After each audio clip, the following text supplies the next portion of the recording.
Gamecock fans, now you can have your coffee and also support the Gamecocks in a championship quest to get to the top of the SEC and the top of the country by going to GamecockCoffee.com and purchasing Rise and Shine New Orleans Roast Gourmet Coffee.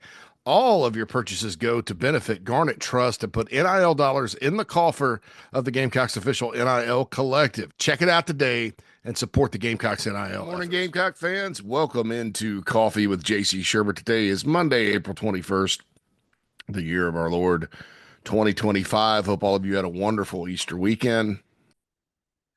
Got to spend a little time with the family, probably a nice meal, watch golf on TV, whatever. Gamecocks yesterday just had a softball game last night. They won 1-0. They've taken the series with Kentucky, beat them 14-1 on Saturday. Game 3 is tonight at 7 for Ashley Chastain Woodard's team. Baseball had an early series, Thursday, Friday, Saturday, and lo and behold, the Gamecocks defeated Ole Miss. Ole Miss still has never won a series in Columbia. Gamecocks pitched really well the first two games, 3-2, 7-2 were the finals. Good starts, great start by Brandon Stone on Thursday night. Pitched a complete game. We talked about that. And then on Friday afternoon before the football spring game, Gamecocks won again, 7-2. Really nice outing by Jake McCoy, and the bullpen came in and held those bats at bay. But then on Sunday, as has happened a lot this year, Ole Miss jumps up early and ends up run ruling the Gamecocks 12-2 in that one. So 2-1 this past weekend. That's 4-14 in the SEC. Obviously, if this team wants to make a miraculous march to the tournament, there's work to be done. They play at Kentucky this weekend. It's been a house of horrors. It's House of Horrors week. Or if you want to look at it from a more positive standpoint, exercising of demons week. North Florida comes in on Tuesday. We know in basketball and baseball, North Florida, the Ospreys have been a pain in the Gamecocks' butt. So they come in for a Tuesday night game.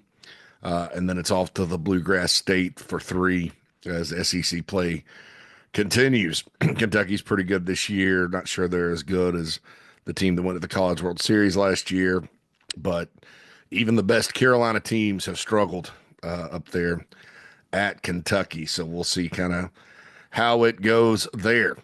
But football was on a lot of people's minds all weekend with the spring football game. I did not attend, but I have watched a lot of the video that I was sent. I'm not going to put that out publicly. Maybe a highlight here or there would show up on the YouTube channel, but just out of respect, I mean, my guy that was there videotaping, man, he got every play for the first couple of quarters. And so had a chance to review it myself and then talk to a lot of people that were there that I trust. And so that's where the information's coming from. If you're wondering, well, you weren't there and it wasn't on TV. How do you know?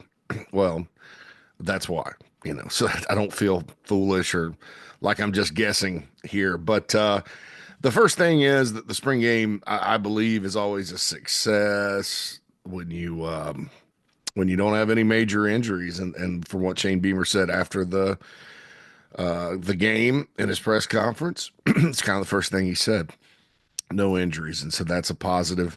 Any way you slice it, you never want to have somebody get hurt in the spring game. Remember, Jalen Nichols blew out his ACL in the spring game a couple of years ago, and that kind of set the tone for a lot of struggles up front for the Gamecocks. But, a lot of guys held out. Mazeo Bennett was one that was held. Cason Henry was out, lower body. But in situations like that, it's good for other guys to get reps, especially in a spring game type of situation. It's competitive with fans in the stands. I think the big takeaway as far as a negative would be the sloppiness, lots of penalties with the patchwork offensive lines on both sides. You didn't really get a sense of how those guys were going to be good or bad. Really, it's not. As far as units go, when you have a draft and divide the teams like that, which I'm all in favor for, because the spring game is not. It's good for the coaches to get a lot of individual tape on guys, and you go and you evaluate player to player because that's very valuable. but it's not necessarily for we're going to put the best starting unit out. Some coaches do it. Some coaches will go starters and then second teamers and get good on good in there, but they didn't do it. And, like I told you, I got video of it, and a lot of other people were videotaping. Some of the media guys taped some plays from the press box. So that's out there. And if you're kind of looking to not let opponents get their hands on something, it's a good way to just divide up the teams. And then it makes it harder to tell, well, they're left side of this or they're right side of that, or this spot's not, it's makes it harder. It's a harder piece of the puzzle to put together. All that's very, very minimal. But if you want to know why, Lenore Sellers was out there with a couple of walk-ons. Number one, he wasn't live. You just had to, if he was live and they were tackling him and they had a walk-on offensive lineman out there, that wouldn't have been too smart. But he obviously was not going to be live in the game. You couldn't tackle him. And so, he was out there with a couple of walk-ons that first series that kind of split it up like that. And lo and behold, those guys in that unit, and it wasn't all walk-ons, but, it's tough for anybody to block Dylan Stewart. I mean, my goodness. And I do think, that they named the awards, and Lenore Sellers and Dylan Stewart were the two MVPs of the spring. And that's what you want. You want your two stud players to be the best. There's a lot of investment there. They're both really talented. They make they're as big a difference makers as there is in college football. You want those guys to keep progressing and getting better because they both have things to get better on too, to really reach that max potential. Dylan has to get better against the run. He mentioned that in his press conference, and that's the hard part for a true freshman is, playing the run. Not that pass rushing is easy, but it's one where you can use your natural gifts a little more. Playing the run involves technique and increased strength, and it's a little different. Older players at that spot typically are better against the run as they continue to mature physically and mature within the game. Lenoris as a quarterback has a lot to work on as well, as far as, making reads and, all that good stuff. He was kind of running for his life a little bit. Some of those plays that they were able to tag him, I don't know that in a real game that he gets tagged or gets on the ground. And that's the beauty of him. So if you're worried about the offensive line, yeah, it looked overall, neither team really, before they sort of settled in. And then I don't know if they stopped blitzing or stopped dialing up, maybe just played base defense to give the offense a chance when Cutter Woods was in and all that. But, in a real game, it's going to be a different story. And I'll just wrap a bow on this. The offensive line, if you're worried about it, I get it. That's a big position. It's a position that should be better on paper. We're all looking for improvement up there, right? But just the spring game itself, you can't really tell either way.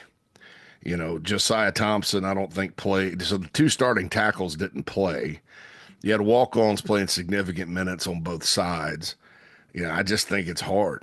It's hard to sit there and get a beat. And I think some of the guys individually played pretty well. And we'll go through all that. So that's no injuries, offensive line. You can't tell. It's good that the two big time players were the big time players of the spring, and Dylan Stewart is a flat out problem. I mean, that guy, I just can't wait to see how he does. I do think they need some help for him on the other side, because even last year, one of the functions of Kyle Kennard having such a big year is because everybody came in worried about six. Dylan Stewart, he faced double, triple teams, people running right at him like Missouri did. I mean, it was, they gave, when you have a special player like that, teams try to game plan around him. A mistake that can be made is if you don't, and you just try to play him straight up. That's, I think, what Clemson tried to do against Jadeveon Clowney back in 2012 when he had the 5 sacks. And Brandon Thomas, their tackle, was just no match for him. And, you've seen those individual types of things in games through the years when Carolina's had a really good pass rusher like a Clowney or a Stewart. So, They need some help on the other side. I feel pretty good about that spot based on the spring game. We're going to get to the positions here in a minute, just go position by position. There were some guys that looked pretty good. And I don't know. I don't think they're going to get Bo Atkinson from the portal from North Carolina, just based on some feedback over the weekend that I got. And yeah, he was at Georgia this past weekend. I got an email saying Georgia had gotten some commits, but I didn't know. I don't know if he's in it or not. But I think Georgia, Ohio State for him. I always sort of said it was going to be a tough pull. If they could somehow pull it off, great. But I don't. It doesn't look like that's going to happen. So I don't know if they'll find somebody they like at edge or not. I do know they feel pretty confident they will get a D tackle that can come in and be a part of the rotation. So, I'll go position by position now and kind of check it all out. I do want to tell you, keep that support for NIL going. It's been significant for football, basketball. It'll be significant for baseball by purchasing some coffee or popcorn at GamecockCoffee.com. GamecockCoffee.com. Delicious Rise and Shine New Orleans roast. If you're watching on YouTube, you heard about it on the video at the beginning. Very good, tasty coffee. I got some feedback on that. Took a little while to get the initial packages out. My understanding is now it ships on demand. And so they love it. The feedback so far is that it's really good. So it comes in 1 pound bags, I think $14.99 for that. So check out GamecockCoffee.com. Yes, it kind of ties into the name of this podcast, and that was very intentional, by the way, to check it out. And please continue to support Garnet Trust and NIL at Carolina. Also, if you go to the Garnet Trust social media accounts and other social media accounts, Lenora Sellers limited edition signed sunglasses. Now, these are a little pricey, I'll admit it. And if you're like me, I bought mine. And I'm just going to leave it in the box because it'll be signed and save it as like a collector's items, like I should have done with my Star Wars toys when I was a kid, right? I had the Millennium Falcon, the Death Star, all kinds of stormtroopers, Darth Vader, Luke, the Tauntaun from Empire Strikes Back. If I'd have saved all those in the box and taken care of them instead of, using my imagination and maybe taking the Millennium Falcon apart a little bit and building, stuff like that, how you do it as a kid.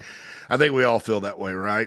But with these Lenora Seller sunglasses, because I lose sunglasses, I know I wear glasses on here just about every day, like real glasses. And then, but I have contacts. And so I'll sometimes switch it up, especially if I'm going to something outdoors, but I lose them. So I'm $11.99 at the gas station, Mr. Ray-Bans or whatever, the fake Ray-Bans or whatever they use when I'm wearing sunglasses, but I'm going to keep them as a keepsake because they may be worth something someday.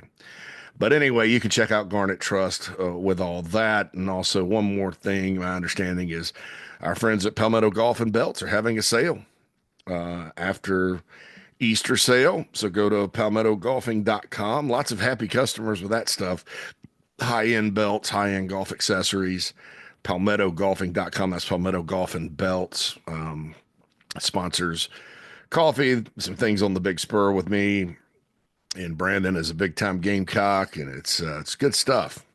Satisfied customers there, too. I always like it when we have a sponsor that is satisfied. But anywho, there's some ad housekeeping, paying the bills, so to speak, around here, and that's what we do.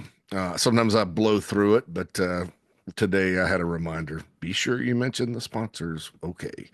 So anyway, Garnet and Black spring game, obviously. First, a recruiting note.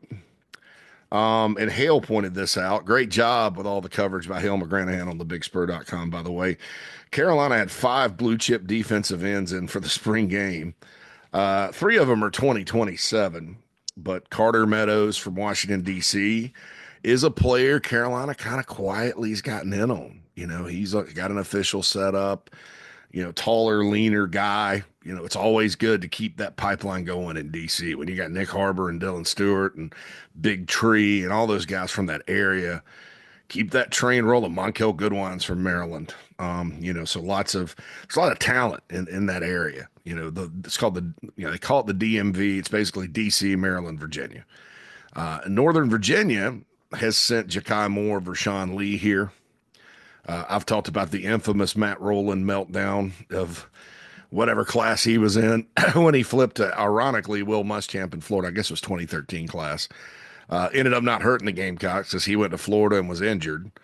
But it was one of the biggest meltdowns in history of the BigSpur.com. And Carolina ended up signing a linebacker flipping a guy from Rutgers late named Sky Moore. And the Gamecocks got the better of that deal, right? Sky Moore made a lot of plays. We didn't hear much from Matt Rowland, but he was from Ashburn, Virginia. Carolina's Virginia kids they've gotten because under Muschamp, Lee and Moore were Nova, Northern Virginia kids, but that's not been an area that they've made a ton of inroads in. And honestly, that's kind of it's almost like the state of North Carolina because so much growth around, not growth, but it's a big suburb of DC. So not everybody's from Virginia. So Virginia Tech doesn't do much up there. UVA doesn't do much up there. It's kind of a crapshoot. Alabama actually did pretty well in Northern Virginia under Saban. Got a lot of good players, Deshaun Hand and some more. But it's a good place to recruit. It's just on that side of the Potomac. Carolina hasn't been as successful as they've been in DC proper and also Maryland. So, you look at it like that, that's good. And the other kids from Virginia they've signed have been like Richmond and then the always loaded 757, my goodness, Fred Johnson. I'm glad I kind of latched on to hyping him up because, boy, one of the reports on our website on thebigspur.com mentioned he looks like he's created in a video game. That's pretty good, Now he's got to keep on keeping on. It's about not making mistakes at linebacker and much more than just physical ability. But he's got a lot of stuff he does naturally and really good player there. We'll talk about him here in a second. But yeah, so Fred Johnson's from Virginia. But back to Carter Meadows. I think Carolina sneakily is in the mix. We'll see sort of how it all plays out with him. But he was there. Julian Walker from Dutch Fork obviously is a huge priority for this team. The son of assistant strength coach Jamil Walker. Big time in-state D-end there. Also, from the 2027 class, I wrote these down. DJ Jacobs from Roswell, big D-end from Georgia. Also, LaDamian Guyton, or LaDante Guyton. He's the number one player in 2027. He's from Savannah. And then KJ Green from Stone Mountain. So 3 Georgians in for 2027. You know the drill there. If these guys fall on the tier that Georgia wants them, it's going to be tough to beat.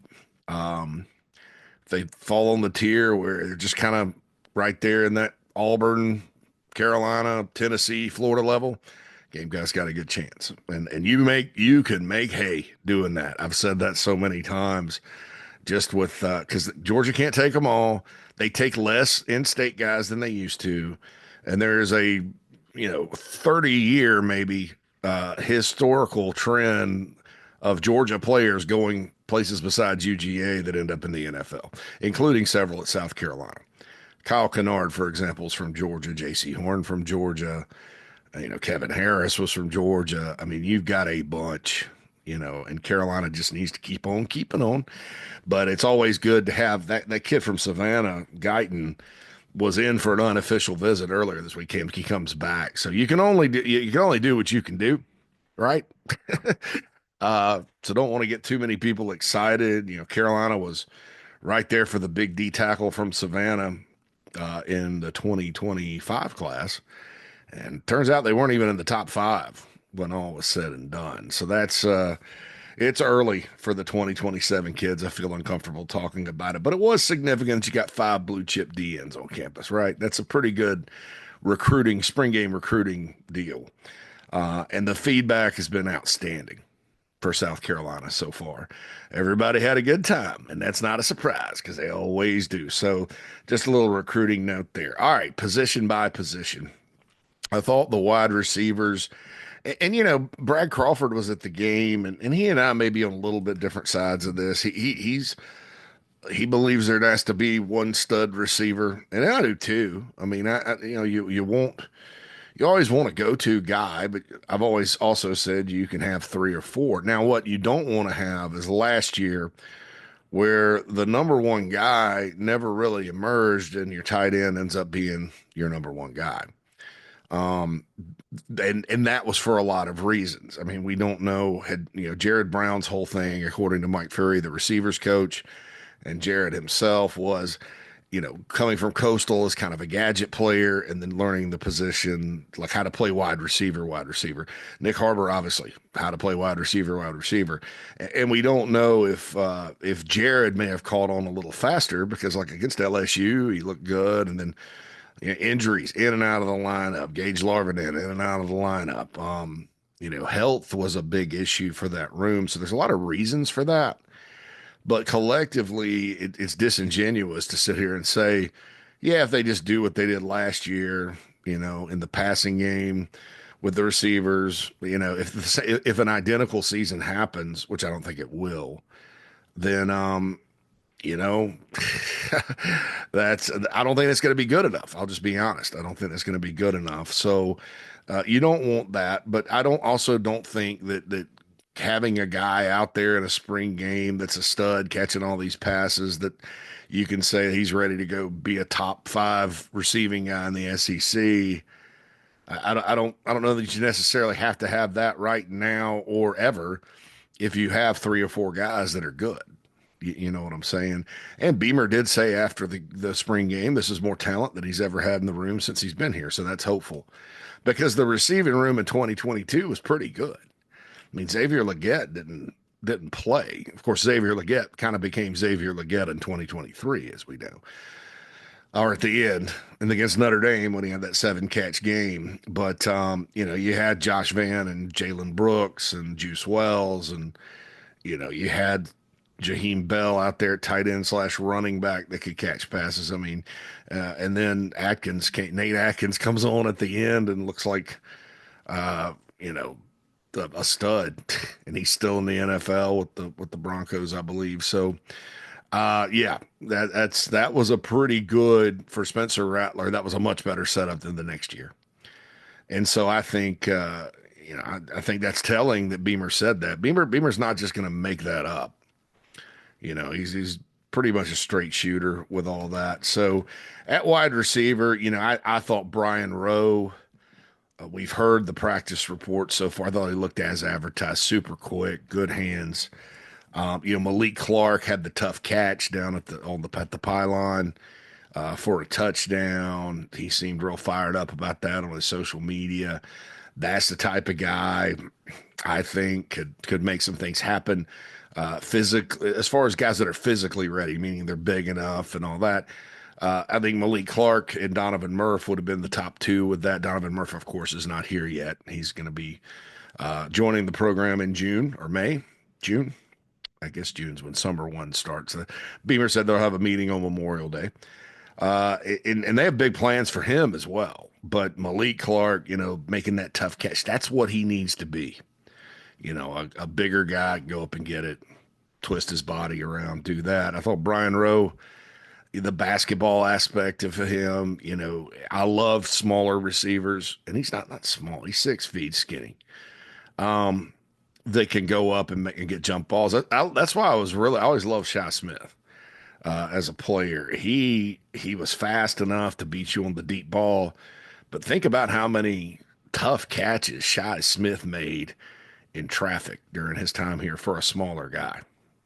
Just had that knack, That's why coming out when it was between Shi and Otre Smith, I went with Shi. Everybody said I was crazy.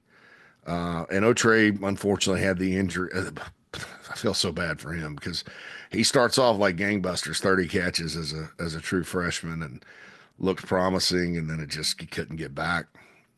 But still, even if he was healthy, I would, I liked Shi better because Shi was to me a little more rare despite Otre's size. So, Shi Smith and Brian Rowe have very similar games. Brian may even be a little bit more, dare I say, athletic with his leaping ability and ability to make tough catches. And then Vandrevius Jacobs, this is a player I've never given up on.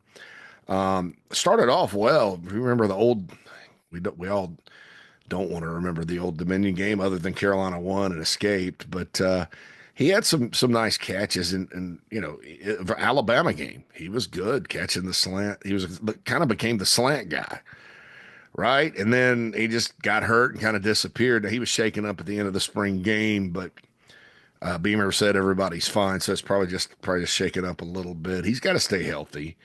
That's important for him, and just keep working because he looked like a player that's ready to go play faster, like he is. And then the deep ball from Cutter Woods, beautiful pass by the way, or beautiful play. I think now I didn't haven't gone back and compared them side by side. I think that's the same play they ran in the bowl to Delvon Campbell. It's just going the opposite way. So that deep pass, I know when Mike Bobo was here, he had this one deep pass he called Demon, kind of a similar looking play. Georgia's ran it a few times. If you look at what Georgia's done with all the time with him calling plays, and this kind of looks like a demon in a certain way. It looks like a demon-esque play for Mike Shula. So I like that. I like deep balls. Lenore Sellers can throw the deep ball quite well. So, we need to, I hope we can see more of that. Now, the key to that is protection, obviously, because you can't, it's a drop. You got to wait on your timing and all that. But Jacobs just split the defenders and ran right down the field, caught it.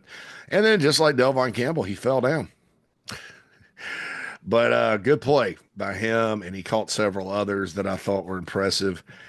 So that's the one guy from the returners that looked did some things in the spring game.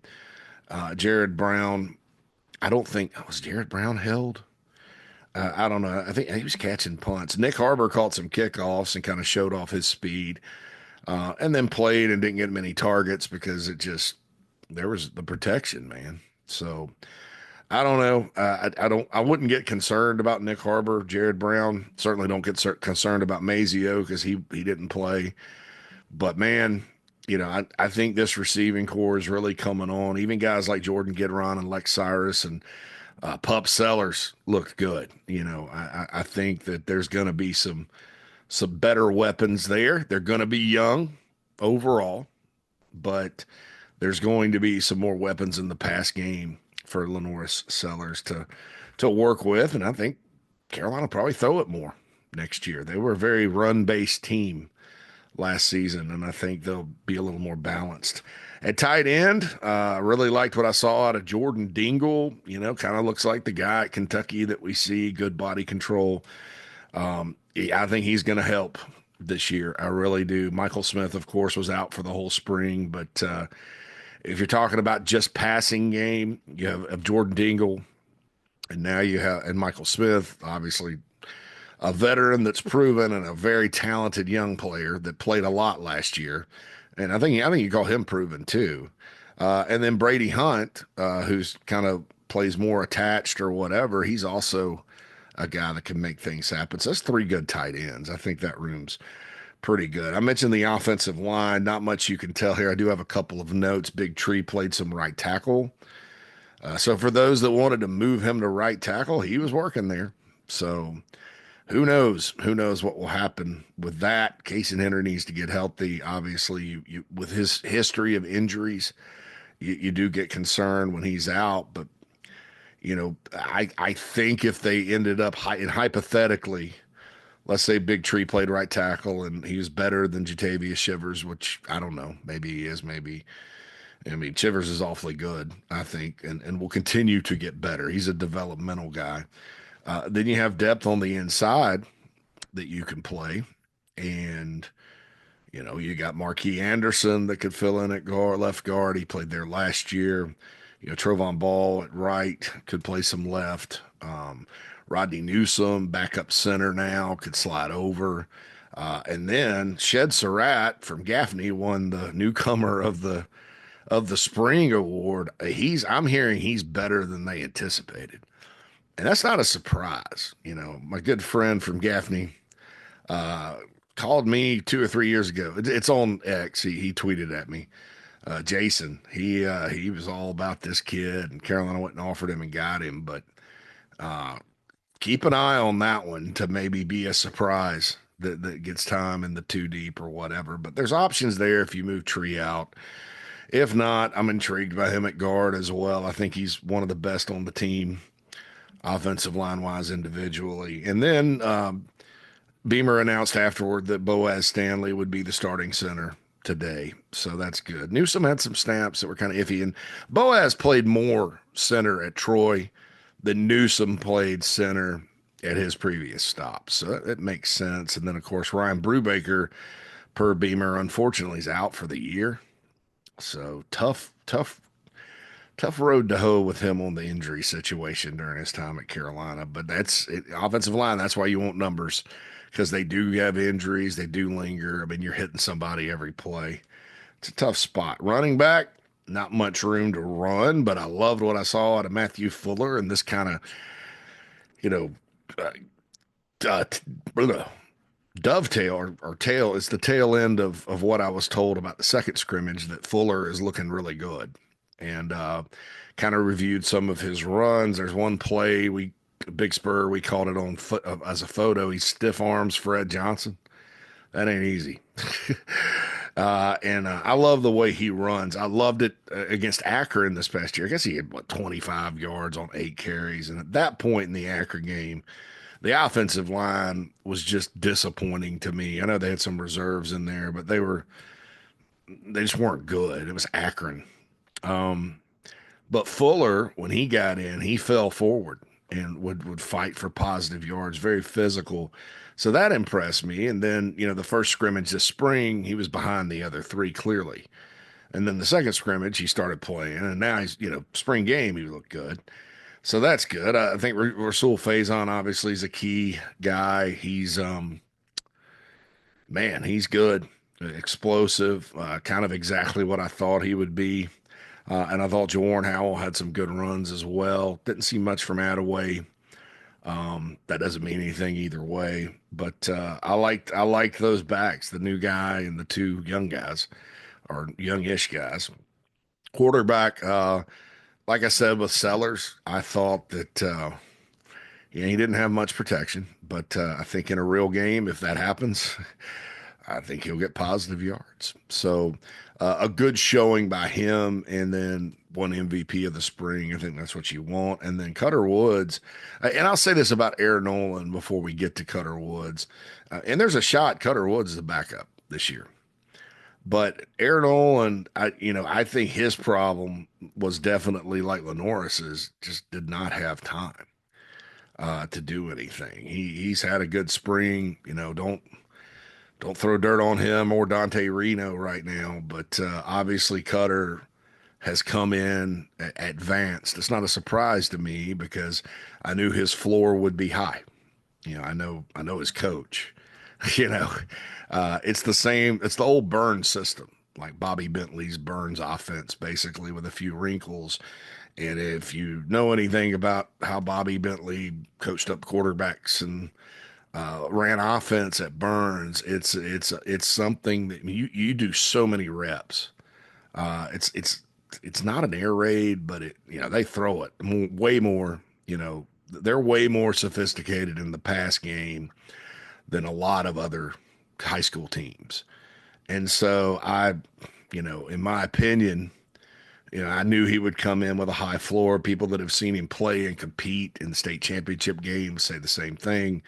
I think Wake Forest, where he was committed to early under Dave Clawson, did a great job of finding quarterbacks they could get that ended up being really good. So there's all these signs that point toward, him being a sneaky good player.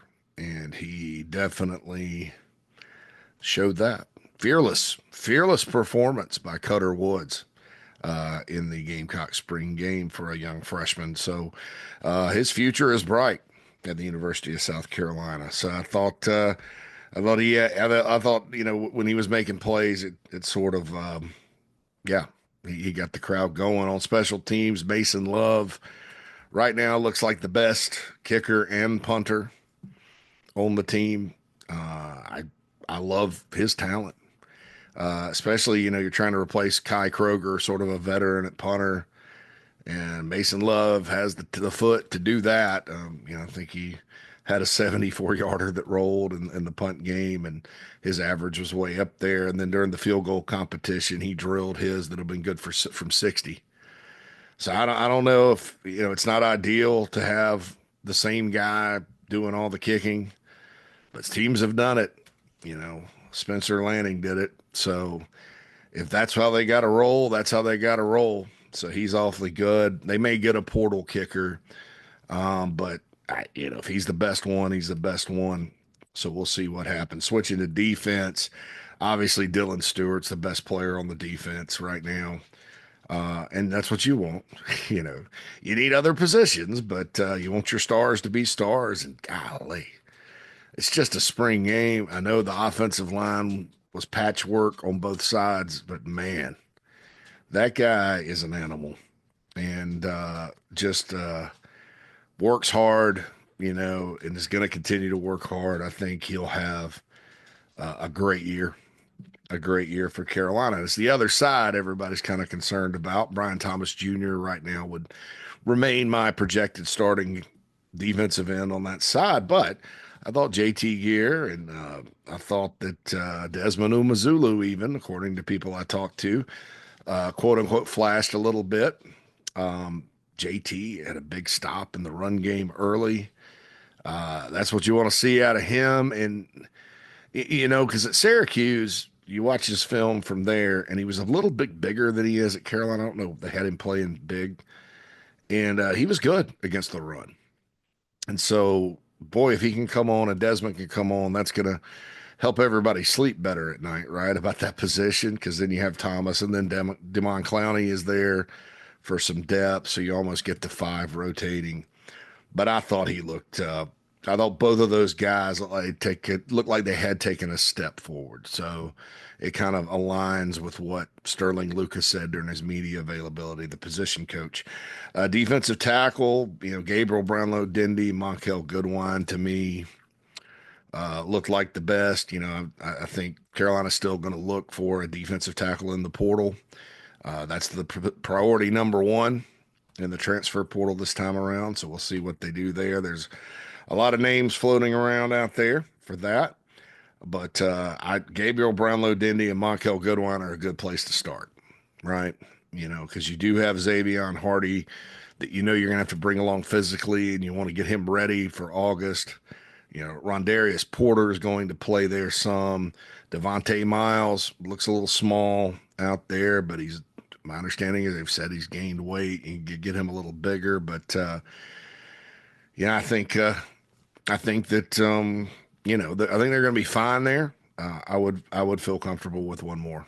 I would, and everybody else should too. So hopefully they get that. Defensive backs, it's hard to tell. A lot of guys were out, but Miles Norwood had a good interception, broke on the ball, looked like he was active, making plays, making tackles.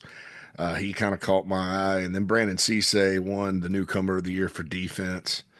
And the NC State transfer looks as advertised. So I think there's a reason why that was a big pickup for the Gamecocks. And then linebacker, like I said, Fred Johnson, video game-esque. I think he's going to be good. Sean Murphy made some flashing plays. And then Jerron Willis, at one point in the game, starts kind of coming off the edge in the 3-4. That's what he's good at. He's a lot like Bam Martin Scott. So, and he showed that when he and Bam Martin Scott sort of rotated in 2023 when they went to the 3-3-5. And so he did well. I thought that was some good things. And that's, my what I think about him is he's going to kind of be a specialist type of guy. Like when they go to 3-4, Jerron's coming in. He's going to be kind of a stand-up in / linebacker, 3-3-5. When they put the third linebacker on the field instead of the nickel. So we'll see how all that goes. But yeah, that's your rundown position by position. I got some notes here and all that good stuff. But overall, a good spring game. I believe I'll say this. I think this is a fast football team. I think eyeball test wise, it passes the eyeball test. It's just the difference in last year and this year is going to be, Carolina's going to be the roster overall instead of, and last year you had young players playing. I mean, don't get me wrong, but it was an older football team. This year's team is younger. Even guys that they brought in from the portal like Justin Uncle Ronquo, this will be his redshirt freshman year. If Jalen Brown happens to make it back, and I don't know about that, he's in his redshirt freshman year. I look at a lot of these guys that are going to play key roles. The whole receiving core is going to be pretty young. Overall, you do have some vets in there. I mean, your backup quarterback could be a true freshman. Maybe on that competition is going to be ongoing, or a redshirt freshman with Aaron Nolan. I mean, or Luke Doty gets it, and they've got an old backup. Who knows? I thought Luke looked pretty good at quarterback out there. A little rusty with passing, but I could see that happening as well as we move into the season, just depending on how it shakes out. But I think it's going to be a younger football team. But I think as far as talent goes, you can tell Beamer and company have recruited well. I mean, really, they've this 2025 class, to me, and just looking at kind of reading the tea leaves here, and you never know. Um, I think there's reason to feel very good, probably better about it than even on signing day, because a lot of the guys have gotten in and they're as advertised and all that, especially at wide receiver. I think, my goodness, and then Surratt and a guy like Donovan Darden's looking good. AJ Holloway did some good things. I think they've recruited well at South Carolina, and that bodes well for the future as long as you can hold on to them and all that. As we know, there is a transfer portal, and that's all good. Okay. That was a good talk, right? Good talk. Good talk, folks. Anyway, be sure to catch Inside the Gamecocks, the morning show. John Whittle will be in to talk all things, including the baseball team, baseball series, basketball, tennis. Gamecocks went to I guess, the finals. I think they lost to Texas in tennis. Also, congrats to the women's golf team. They won the SEC championship for the first time since '02. Great job by the ladies there. And softball, I mentioned equestrian fell, I believe, in the semifinals to defending national champ at SMU, which was where the equestrian coach came from. two straight national titles, and then she takes her first team there to the semis. So good job, great season by them. I'm trying to think if there's anything else. Whittle will touch on most of that on the morning show. Then Phil and I will be along for the show to answer questions about the spring game, recruiting, whatever you want, topics. We'll rock and roll that. All right, this has been Coffee with JC Shurburtt. Hope all of you have a wonderful week. Happy Monday, and we'll holla at you soon.